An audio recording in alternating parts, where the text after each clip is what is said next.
जम्मू कश्मीर के कुपवाड़ा में सुरक्षा बलों और आतंकियों के बीच मुठभेड़, 3 जवान मुठभेड़ में हुए घायल।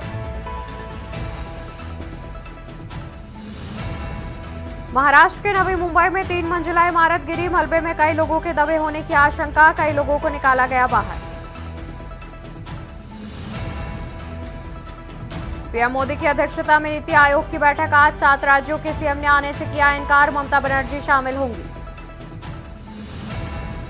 सीएम केजरीवाल के रिश्तेदार सहित 4 इंजीनियरों की जांच करेगी सीबीआई, जांच करने की एलजी ने दी अनुमति। सपा कार्यालय में कल होगी बड़ी बैठक, विधायकों की बैठक लेंगे अखिलेश यादव, विधानसभा के नेता प्रतिपक्ष का हो सकता है ऐलान, बैठक के बाद नाम पर भी लग सकती है अंतिम मुहर। एमपी, राजस्थान समेत 17 राज्यों में भारी बारिश की चेतावनी, यमुना में बाढ़ से यमुनोत्री के गर्म कुंडों में मलबा भरा, गुजरात में 2700 लोगों को रेस्क्यू। आप देख रहे हैं खबरों का सारथी। नमस्कार, स्वागत है आपका लाइव न्यूज में। मैं हूं आपके साथ अवंतिका अवस्थी। रुक करते हैं आज की तमाम बड़ी खबरों की ओर। खबर आपको मुंबई से बता दें, जहां पर शाहबाज गांव में गिरी 3 मंजिला बिल्डिंग। मुंबई से बड़ी खबर, जहां शाहबाज गांव में गिरी 3 मंजिला बिल्डिंग। सुबह 4:35 पर हुआ भीषण हादसा। मलबे में 2 लोगों के फंसे होने की आशंका, साथ ही कई लोगों को मलबे से निकाला गया बाहर। तो मुंबई से खबर, जहां शाहबाज गांव में गिरी 3 मंजिला बिल्डिंग। सुबह 4:35 पर हुआ हादसा। मलबे में 2 लोगों के फंसे होने की आशंका, कई लोगों को निकाला गया बाहर। खबर मुंबई से, शाहबाज गांव में गिरी 3 मंजिला बिल्डिंग। सुबह 4:35 पर हुआ हादसा। मलबे में 2 लोगों के दबे होने की आशंका। तस्वीरों में देख सकते हैं 3 मंजिला बिल्डिंग गिरी है और इस मलबे में 2 लोगों के फंसे होने की आशंका भी जताई जा रही है। जानकारी के अनुसार सुबह करीब 4:35 पर यह हादसा हुआ है और वहीं लगातार रेस्क्यू ऑपरेशन भी जारी है। जेसीबी की मदद से मलबा हटाया जा रहा है।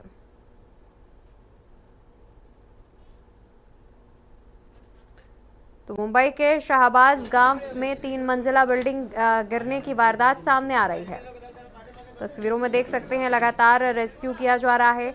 एक टीम रेस्क्यू ऑपरेशन करने में जुटी हुई है और साथ ही मलबे को हटाने का भी काम किया जा रहा है।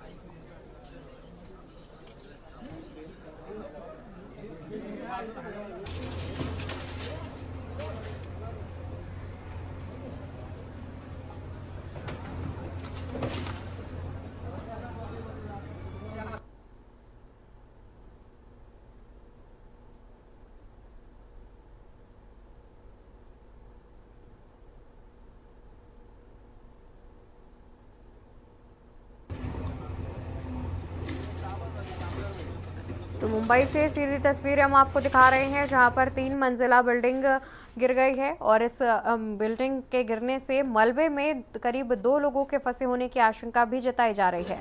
3 मंजिला बिल्डिंग एक मला वाटतं 4:45च्या दरम्यान ही इंदिरा निवास म्हणून एक इमारत आहे। सिटी सर्वे नंबर 106 शहाबाज गाव, सेक्टर 19 बेलापूर आणि G+4 इमारत होती। 2013 मध्ये बांधली अशी प्राथमिक माहिती आहे। इमारतीमध्ये 3 गाळे आणि 17 फ्लॅट्स असं होते। आत्तापर्यंत आपण ह्या इमारतीमधून ज्यावेळेस इमारतीला आधी थोडं तडे गेल्यानंतर किंवा आवाज आल्यानंतर बहुतेक लोक बाहेर आली। 39 लोक आणि 13 मुले ही आता बाहेर आलेली आहेत। अजूनही 2 लोकांचा शोध सुरू आहे।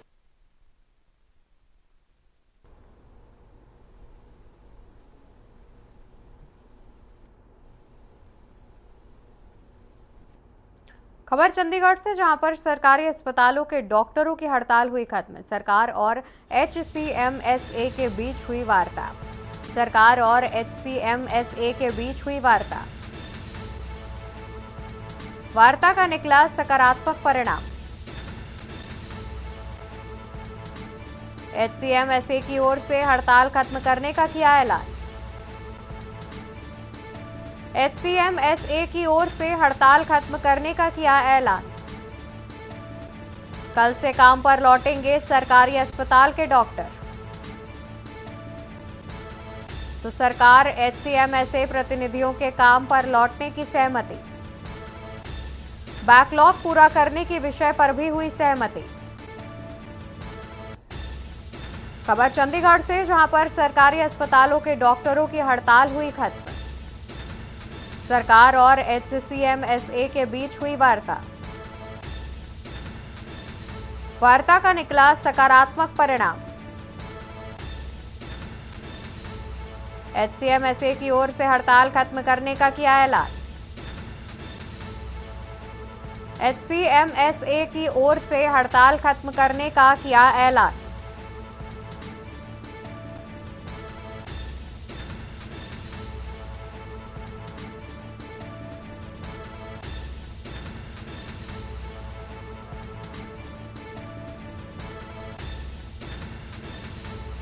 बैकलॉग पूरा करने की बात पर भी बनी सहमति। खबर चंडीगढ़ से, जहां पर सरकारी अस्पतालों के डॉक्टरों की हड़ताल हुई खत्म।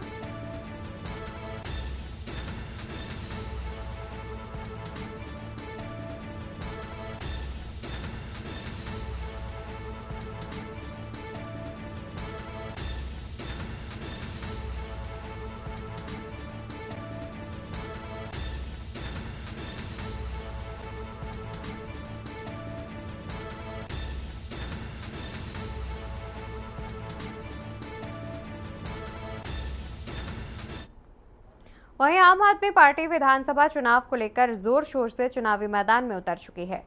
इसी कड़ी में शुक्रवार को पंजाब के मुख्यमंत्री सरदार भगवंत मान ने हरियाणा में डबवाली से बदलाव जनसंवाद रैली की शुरुआत कर दी। आम आदमी पार्टी अगले 15 दिन हरियाणा में 45 रैलियां करेंगी। इस दौरान उनके साथ पंजाब के कृषि मंत्री गुरमीत सिंह खुडिया, लोकसभा अध्यक्ष कुलदीप गदराना, किसान विंग के प्रदेश अध्यक्ष कुलदीप भांबू, जिला अध्यक्ष हैप्पी रनिया, प्रदेश सह सचिव पूनम गोदरा, लोकसभा सचिव वीरेंद्र सहित अनेक नेता उपस्थित रहे। बदलाव जनसंवाद रैली को संबोधित करते हुए सरदार भगवंत मान ने कहा कि आपका घर से चला हुआ एक एक कदम हमारे सिर माथे पर है। उन्होंने कहा, आपकी इतनी भारी संख्या में बाहर निकलना इस बात का संकेत है कि आज हरियाणा में एक नई कहानी लिखना चाहते हो। इनको राज करते हुए अनगिनत साल हो गए। पार्टी ने हर पार्टी को वोट दिया, माफ कीजिएगा, लोगों ने हर पार्टी को वोट दिया, लेकिन सभी ने हरियाणा का दिल तोड़ा और हरियाणा को लूटने का काम किया। यदि बीमारी किसी डॉक्टर से ठीक नहीं होती तो डॉक्टर बदल लेना चाहिए। इसलिए इस बार हरियाणा के लोग बदलाव के लिए वोट करें।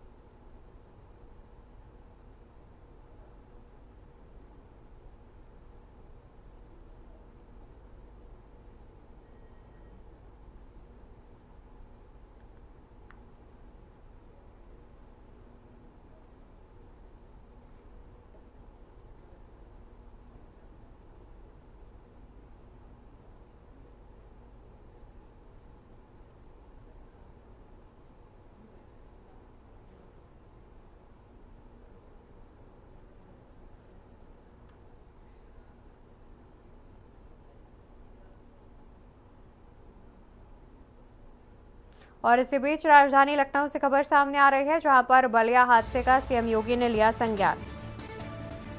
सीएम योगी ने मृतक छात्र के शोक किया व्यक्त। संतप्त परिजनों के प्रति संवेदना की व्यक्त। अधिकारियों को राहत कार्य में तेजी लाने के दिए निर्देश। सीएम योगी ने मृतक छात्र का शोक किया व्यक्त। संतप्त परिजनों के प्रति संवेदना की व्यक्त। अधिकारियों को राहत कार्यों में तेजी लाने के दिए निर्देश।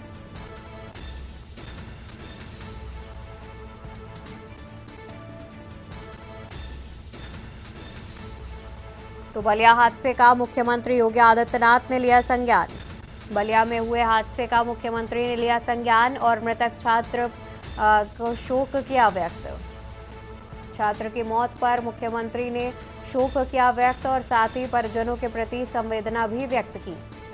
अधिकारियों को राहत कार्यों में तेजी लाने के भी निर्देश दिए। तो सीएम योगी ने मृतक छात्र पर शोक किया व्यक्त। संतप्त परिजनों के प्रति संवेदना भी की व्यक्त। अधिकारियों को राहत कार्यों में तेजी लाने के दिए निर्देश। मुख्यमंत्री ने घायल छात्रों के समुचित उपचार के दिए निर्देश। तो बलिया हादसे का सीएम योगी ने लिया संज्ञान।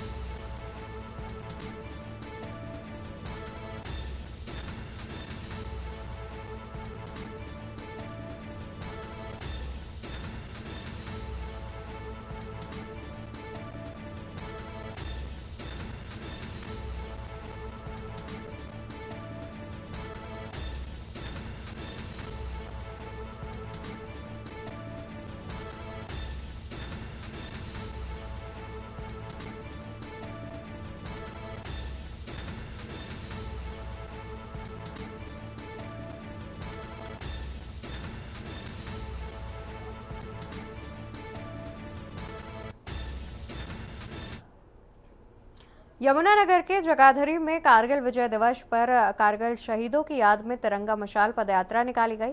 हरियाणा के कृषि मंत्री कंवरपाल गुर्जर के साथ भाजपा नेता, कार्यकर्ता और सैकड़ों की संख्या में युवा, महिलाएं और जगाधरी के लोग हाथ में तिरंगा और मशाल लिए पदयात्रा में शामिल हुए। कारगिल के शहीदों को याद करते हुए सभी ने भारत माता की जय घोष लगाई। तिरंगा मशाल पदयात्रा जगाधरी रामलीला भवन से शुरू हुई और रेलवे बाजार, चौक बाजार से होते हुए रामलीला भवन पर इसका समापन हुआ।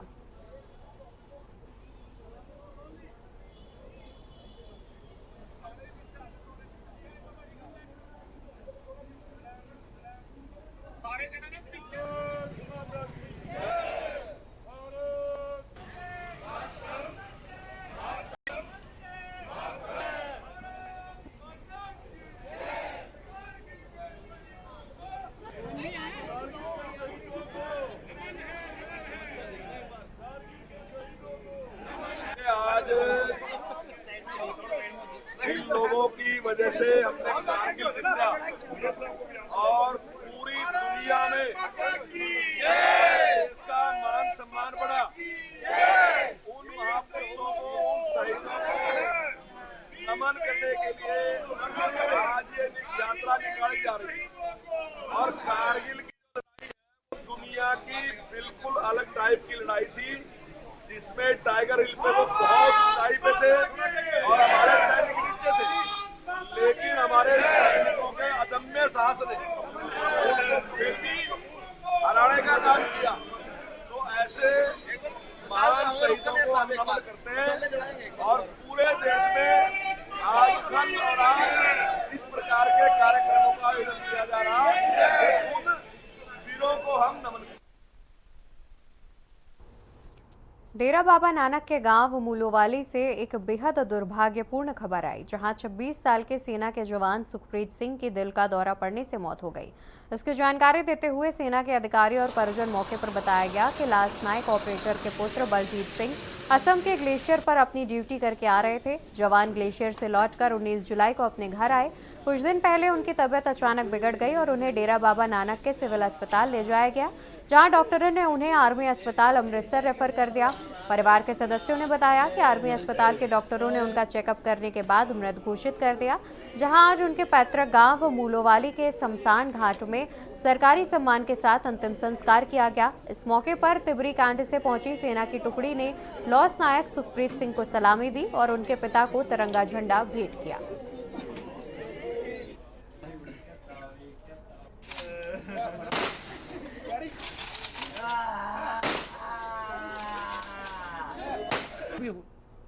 छोटा सा शहर है और आबादी धीरे धीरे बढ़ रही है। शाम के समय पे लोगों के घूमने के लिए और इस तरीके से एक मरीन ड्राइव की तर्ज पे वहाँ पे रोड भी बन जाए, तो उसको बाढ़ सुरक्षा दीवार के साथ साथ सीधे जैसे मालन पुल पे नींबू जो हमारा मालन पुल है नींबू चौड़ की ओर से और सीधे घराट तक एक बन सकती दीवार बन सकती है और उससे रोडें बन सकती हैं।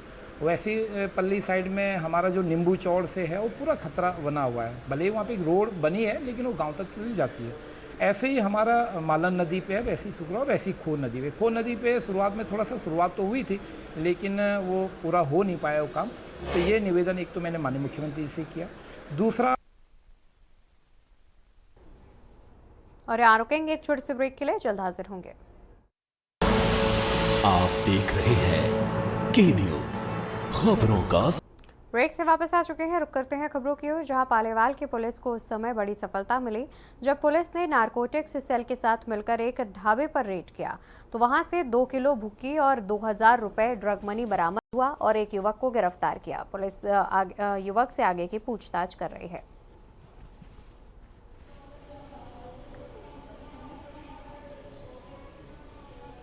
हो गया कि रह गया?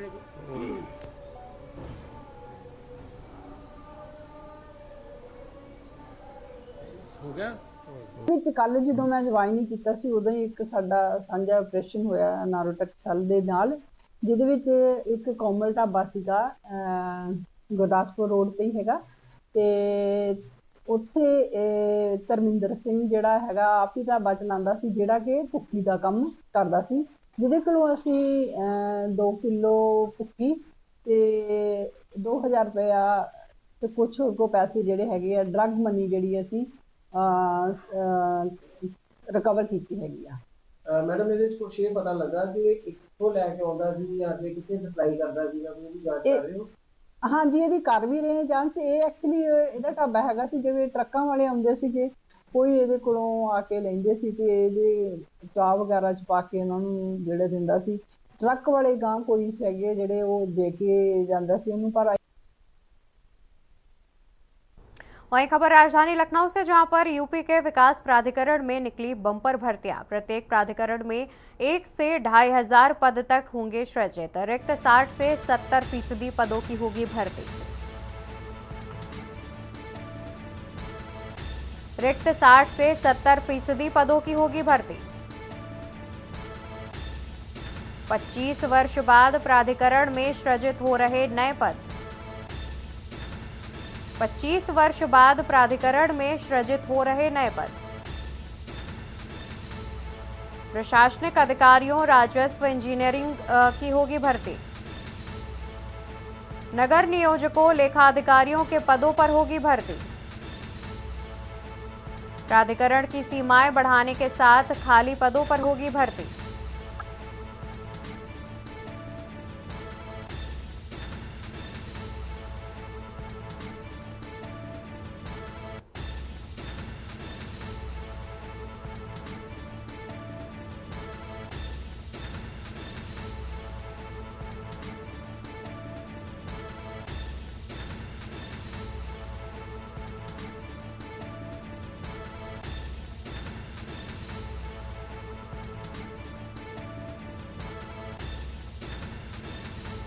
तो यूपी के विकास प्राधिकरण में निकली बम्पर भर्तियां।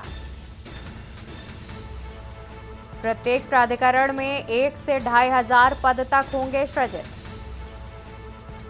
रिक्त 60 से 70% पदों पर होगी भर्ती। 25 वर्ष बाद प्राधिकरण में सृजित हो रहे नए पद। 25 वर्ष बाद प्राधिकरण में सृजित हो रहे नए पद। प्रशासनिक अधिकारियों, राजस्व, इंजीनियरिंग की होगी भर्ती। नगर नियोजकों, लेखाधिकारियों के पदों पर होगी भर्ती। प्राधिकरण की सीमाएं बढ़ाने के साथ खाली पदों पर की जाएगी भर्ती। तो यूपी के विकास प्राधिकरण में निकली बम्पर भर्तियां। प्रत्येक प्राधिकरण में 1 से 2500 पद होंगे सृजित। रिक्त 60 से 70% पदों की होगी भर्ती।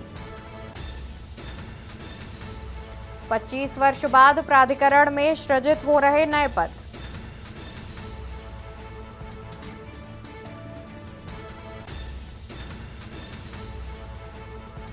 प्रशासनिक अधिकारियों, राजस्व और इंजीनियरिंग की होगी भर्ती।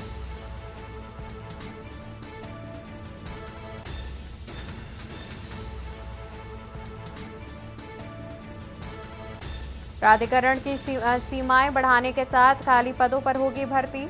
तो यूपी के विकास प्राधिकरण में निकली बम्पर भर्तियां।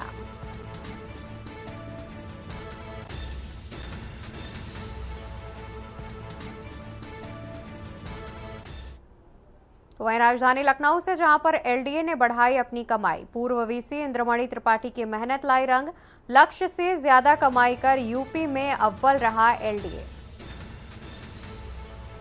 एलडीए ने बढ़ाई अपनी कमाई, पूर्व वीसी इंद्रमणि त्रिपाठी की मेहनत लाई रंग, लक्ष्य से ज्यादा कमाई कर यूपी में अव्वल रहा एलडीए। लखनऊ ने यूपी में पहला स्थान किया हासिल। लखनऊ ने यूपी में पहला स्थान किया हासिल। एलडीए ने 1709.15 करोड़ की आय अर्जित की। अपर मुख्य सचिव ने एलडीए को जारी किया प्रशस्ति पत्र। पूर्व वीसी की मेहनत का वर्तमान वीसी को मिल रहा फायदा। तो एलडीए ने बढ़ाई अपनी कमाई, पूर्व वीसी इंद्रमणि त्रिपाठी की मेहनत लाई रंग, लक्ष्य से ज्यादा कमाई कर यूपी में अव्वल रहा एलडीए। और यहां रुकेंगे एक छोटे से ब्रेक के लिए, जल्द हाजिर होंगे। आप देख रहे हैं के न्यूज, खबरों का।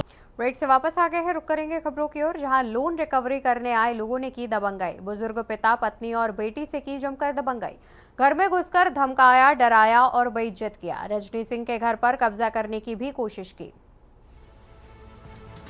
बुजुर्ग पिता, पत्नी और बेटी से की जमकर दबंगाई। घर में घुसकर धमकाया, डराया और बेइज्जत किया। रजनी सिंह के घर पर कब्जा करने की भी की कोशिश। घर में घुसकर धमकाया, डराया और बेइज्जत भी किया। रजनी सिंह के घर पर कब्जा करने की कोशिश की। महिला का आरोप, डायल 112 से भी नहीं मिली मदद।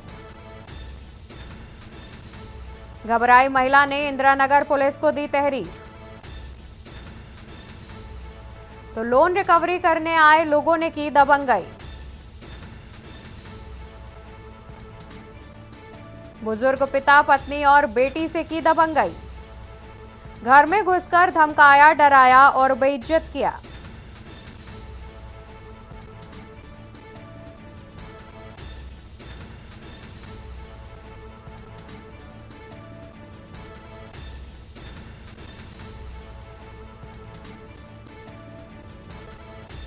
रजनी सिंह के घर पर कब्जा करने की कोशिश की।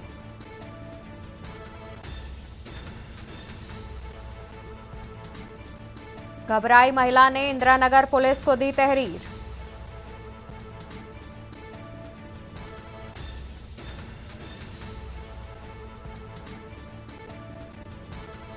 बुजुर्ग पिता, पत्नी और बेटी से की जमकर दबंगाई।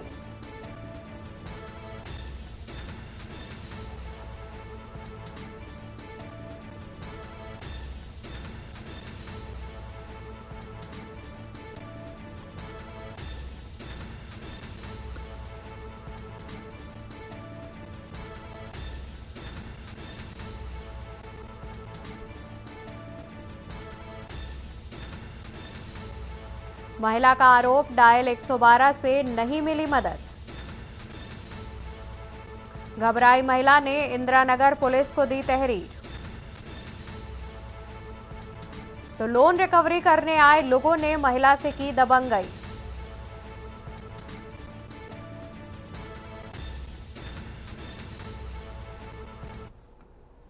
उनके बोलना शुरू किया, बोले कि तुम कैसी औरत हो, तुम्हें ये नहीं पता तुम्हारा हस्बैंड कहाँ है। तेल निकाले, रिकॉर्डिंग पूरी चेक की।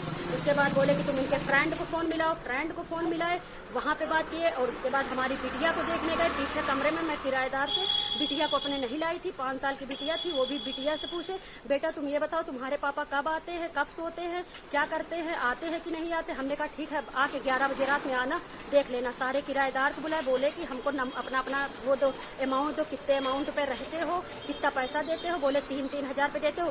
बोले 12,000 रुपये महीने आ रहा है। ये लोग जो हमारे हस्बैंड थे उन्होंने लोन लिया घर पे। हमें लोन के बारे में कुछ पता नहीं था। और लोन वाले 1 महीने से हमें एक लड़का था वो डेली टॉर्चर करता था, डेली पूछना, ये बताओ, वो बताओ, नंबर बताओ, हस्बैंड कहाँ है। उसके बाद आज 5 लोग आए, जबरदस्ती आके मेरे घर में घुस के अंदर पंखा लगा के बैठ गए। एक लेडीज को लेके आए, लेडीज और एक जेंट्स मुझे पीछे कमरे में बुलाने गए। वो बोले चलिए सर बुला। और यहाँ रुकेंगे एक छोटे से ब्रेक के लिए, जल्द हाजिर होंगे। आप देख रहे हैं के न्यूज़, खबरों का।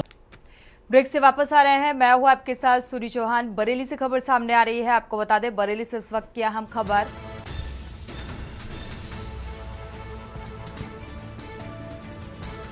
दुष्कर्म पीड़िता का परिवार अब पलायन को मजबूर है। बरेली से खबर, पीड़िता के परिवार ने घर के बाहर लिखा ये मकान बिकाऊ है, तो न्याय न मिलने के चलते पलायन करने को मजबूर ये परिवार। पुलिस पर एक आरोपी को थाने से छोड़ने का भी आरोप लगाया गया है।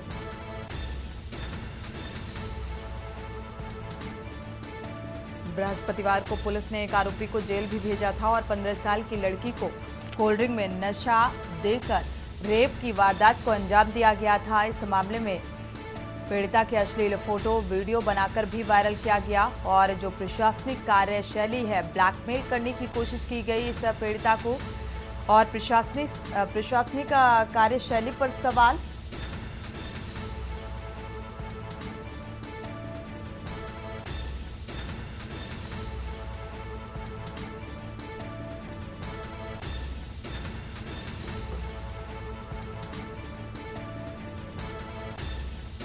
बरेली से अहम खबर सामने आ रही है। अब न्याय न मिलने के चलते ये परिवार पलायन करने को मजबूर है। दुष्कर्म पीड़िता का परिवार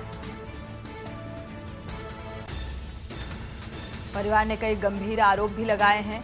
एक आरोपी को छोड़ने का भी आरोप। पुलिस ने एक आरोपी को छोड़ा और इस मामले में उचित कार्रवाई नहीं की गई। प्रकरण के संबंध में अवगत कराना है कि पुलिस के द्वारा घटना का तत्काल संज्ञान लेते हुए 18 जुलाई को ही एफआईआर बीएनएस की धारा 123, 65(1), 351(3), 79 व पॉक्सो एक्ट की धारा 4(2) के अंतर्गत दर्ज की गई। एफआईआर पुलिस के समक्ष बयान व मजिस्ट्रेट के समक्ष बयान में कतिपय अंतर होने के कारण गिरफ्तारी से पूर्व ठोस साक्ष्य संकलन करना अनिवार्य है। आवेदक को इसके संबंध में अवगत भी करा दिया गया है। आवेदक द्वारा पुलिस पर दबाव बनाने के लिए अपने मकान पर यह मकान बिकाऊ है। महीने पहले मैं इसके घर गई थी खाना देने जी, जिसने की लिस्ट कोल्ड ड्रिंक पी ली। मैंने पीऊँगी। उसने जबरदस्ती पिला दी, मैंने पी ली। पी गई तो मुझे होश नहीं आया, थोड़ा दिख रहा था तो होश आ रहा था।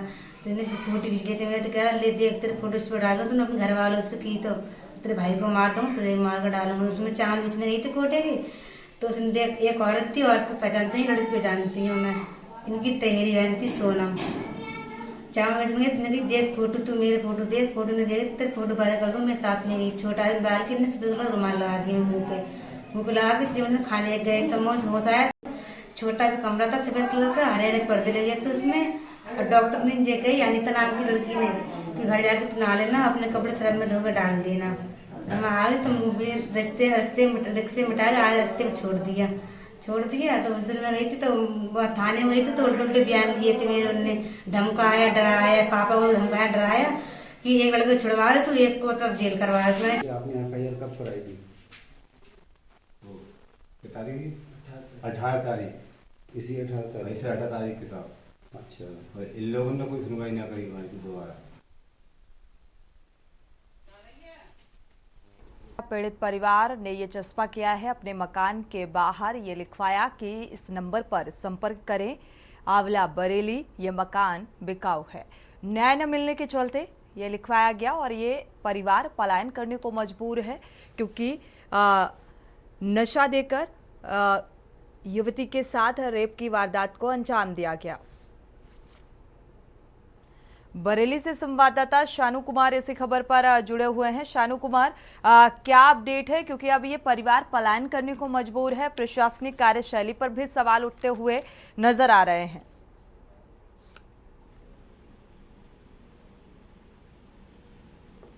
शानू, आपको आवाज मिल पा रही है?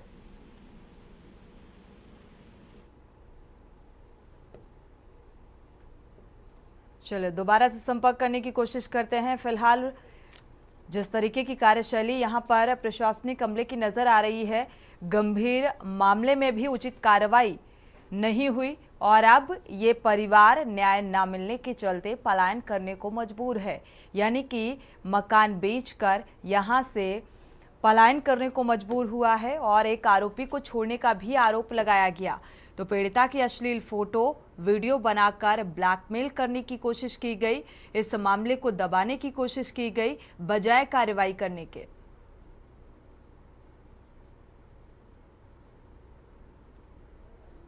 बरेली का ये पूरा मामला, जहां पर नाबालिग के साथ दुष्कर्म किया गया है, कोल्ड ड्रिंक में नशीला पदार्थ देकर रेप की वारदात को अंजाम दिया गया और पुलिस इस पूरे मामले में लापरवाही बरतती हुई नजर आई। हालांकि इस मामले में ये कहा जा रहा है कि बृहस्पतिवार को एक आरोपी को जेल भेजा गया, 15 साल की लड़की के साथ रेप की वारदात को अंजाम दिया गया है।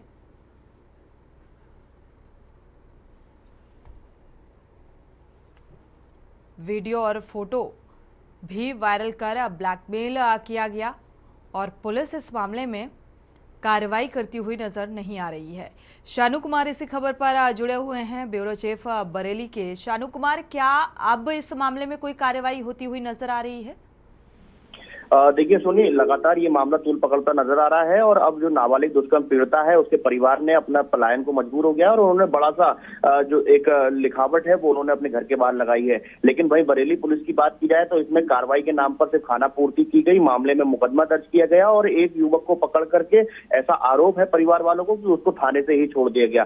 फिलहाल जो एसपी साउथ है मानुष पारिक, उनका जो बयान आया है बड़ा ही शर्मिंदगी वाला बयान है। उन्होंने कहा है कि इस मामले में जो है जो पीड़ित परिवार है वो कहीं ना कहीं बरेली पुलिस पर दबाव बनाने का प्रयास कर रहा है और गलत कार्रवाई करने की बात कह रहा है। तो कहीं ना कहीं जो बरेली पुलिस है वो इस मामले को दबाने का प्रयास कर रही है और जो पीड़ित परिवार है, यानी कि जो जिसके साथ दुष्कर्म की वारदात हुई और उसके साथ गर्भपात की घटना को भी अंजाम दिया गया और जो आरोपी हैं वो खुले घूम रहे हैं। फिलहाल बरेली पुलिस के जो एसएसपी हैं अनुराग आर्य ने उन्होंने जो है सख्त कार्रवाई के निर्देश दिए हैं और जिस तरीके से जो परिवार पलायन को मजबूर है वो कहीं ना कहीं लगातार कह रहा है कि अगर जल्द से जल्द कार्रवाई नहीं होती है, जो आरोपी हैं यानी कि जो 3 नामजद हैं उनके खिलाफ कार्रवाई नहीं होती है तो वो घर छोड़ करके यहाँ से चले जाएंगे। बिल्कुल शानू, देखा जाए हालांकि बृहस्पतिवार को एक आरोपी को गिरफ्तार भी किया गया, एक आरोपी को छोड़ने का भी आरोप लगाया इस परिवार ने।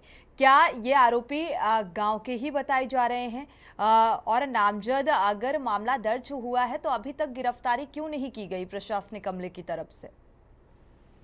देखिए निश्चित तौर पे जो ये जो आरोपी हैं यानी कि जो 2 नामजद और तीसरा जो अज्ञात आरोपी है, ये तीनों जो है पड़ोस के ही रहने वाले हैं। इन तीनों पर जो गंभीर आरोप ये था कि ये लोग जो है बहला करके इसको ले गए थे और वहां पर नशीला पदार्थ दे करके इन्होंने पीड़िता के साथ दुष्कर्म किया और उसके साथ फोटो वीडियो भी उसके बना लिए गए, जिसके बाद उसको लगातार धमकी दी जा रही थी। लेकिन धमकियों से काम नहीं चला तो जैसे ही वो गर्भवती होती है युवती, उसको जो है गर्भपात करने के लिए उसको एक छोटे से क्लिनिक पर ले जाया जाता है, वहां पर उसका गर्भपात करा दिया जाता है। लेकिन उसकी वारदात को भी कहीं ना कहीं छुपाने के लिए लगातार जान से मारने की धमकी दी गई पीड़ित परिवार को और जब उन्होंने बरेली पुलिस का सहारा लिया तो कहीं ना कहीं वहां से भी निराशाजनक सवाल उनको जवाब मिला है बरेली पुलिस की तरफ से। शानू, इस मामले में क्या जिम्मेदार आला अधिकारियों से आपने बात करने की कोशिश की कि आखिर क्यों उचित कार्रवाई नहीं हो रही है, क्यों आरोपियों को बचाने की कोशिश की जा रही है?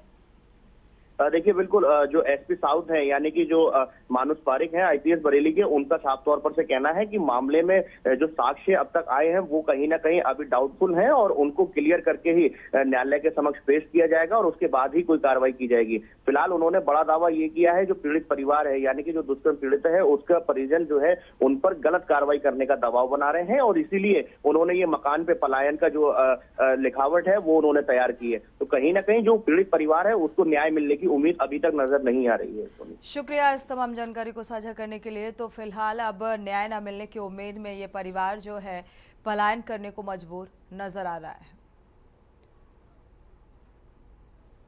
और इसी बीच अहम खबर लखनऊ से सामने आ रही है। आपको बता दें डीजीपी प्रशांत कुमार को सम्मानित किया गया है। अहम खबर लखनऊ से आपको बता दें महात्मा गांधी हंसराज गौरव सम्मान से नवाजा गया है डीजीपी को।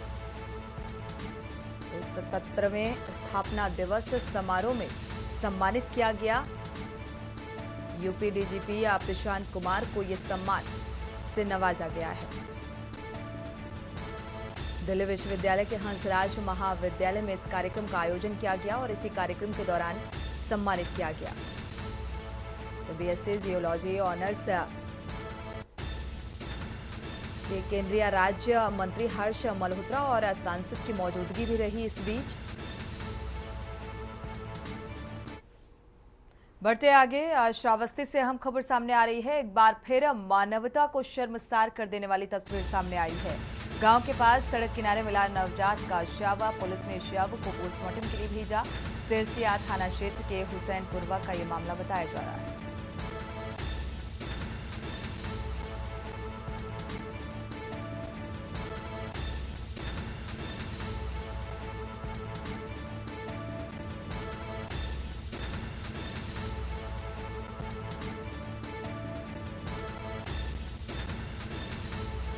गांव के पास सड़क किनारे ये नवजात का शव पाया गया है।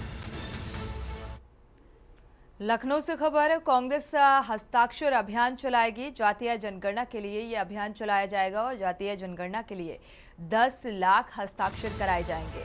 तो आरक्षण के लिए 50% की पाबंदी हटाने की भी मांग की गई है। अल्पसंख्यक कांग्रेस और फिशरमैन कांग्रेस अब मिशन अभियान मंडल आयोग की रिपोर्ट लागू होगी और रिपोर्ट लागू किए जाने की वर्षगांठ 7 अगस्त तक चलाई जाएगी।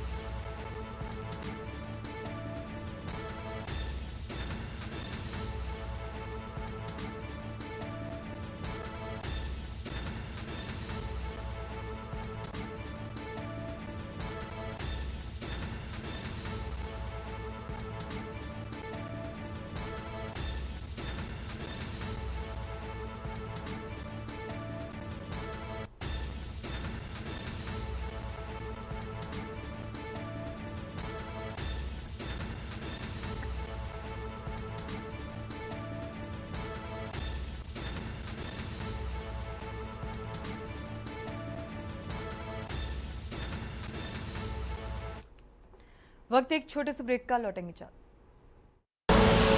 आप देख रहे हैं के न्यूज खबरों का।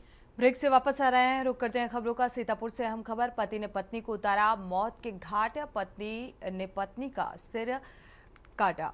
जान बचाकर घर से बाहर निकले बच्चे। वारदात को अंजाम देने के बाद फरार हुआ पति। शव को कब्जे में लेकर पुलिस इस पूरे मामले की तफ्तीश में जुटी हुई है। सनसनीखेज वारदात से इलाके में हड़कंप। रेउसा थाना क्षेत्र के गुडुरुआ गांव का ये मामला बताया जा रहा है।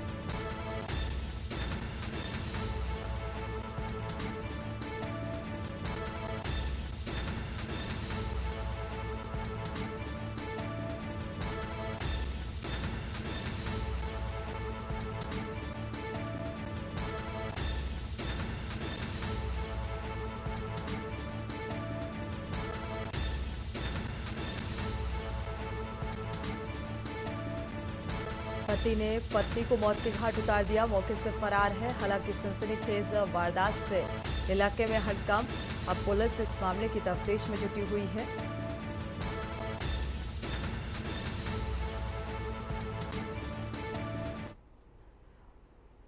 और इसी बीच फतेहपुर से खबर सामने आ रही है। आपको बता दें, खेत में दवा छिड़कते समय 7 किसान बेहोश हुए। धान के खेत में कीटनाशक दवा का छिड़काव किया जा रहा था और छिड़काव करते समय अचानक किसानों की तबीयत बिगड़ी,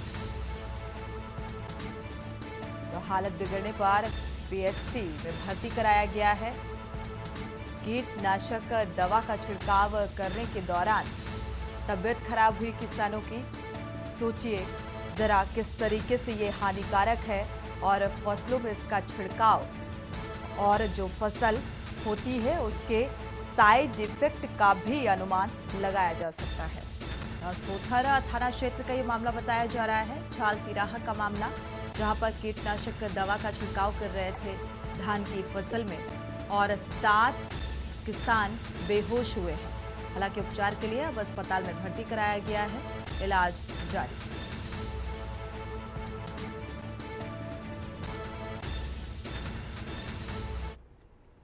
मुरादाबाद से हम खबर, डिप्टी सीएमओ नरेंद्र चौधरी ने लैब को सील किया है। बिना पंजीकरण के संचालित पैथोलॉजी लैब को सील किया गया।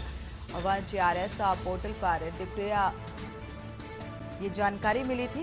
डिप्टी सीएमओ को शिकायत मिली थी अवैध तरीके से संचालित किया जा रहा है ये लैब। मुरादाबाद के मंझूला थाने के जयंतीपुर का ये मामला बताया जा रहा है।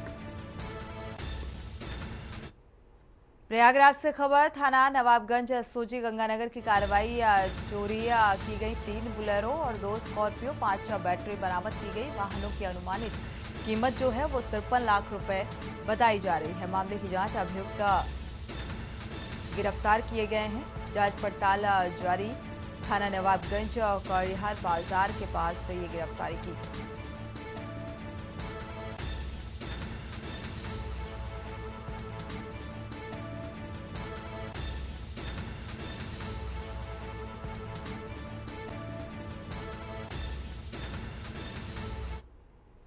लखनऊ से खबर, एडिशनल एसपी बने अफसरों की लिस्ट जारी हुई है। डिप्टी एसपी ने एडिशनल एसपी बने अफसर 37 डिप्टी एसपी बने एडिशनल एसपी और एडीजी प्रशासन नीरा रावत ने ये लिस्ट जारी की। 2007 और 8 बैच के जो डिप्टी एसपी हैं वो एडिशनल एसपी बनाए गए हैं। डिप्टी एसपी नितिन कुमार सिंह अब एडिशनल एसपी बनाए गए हैं।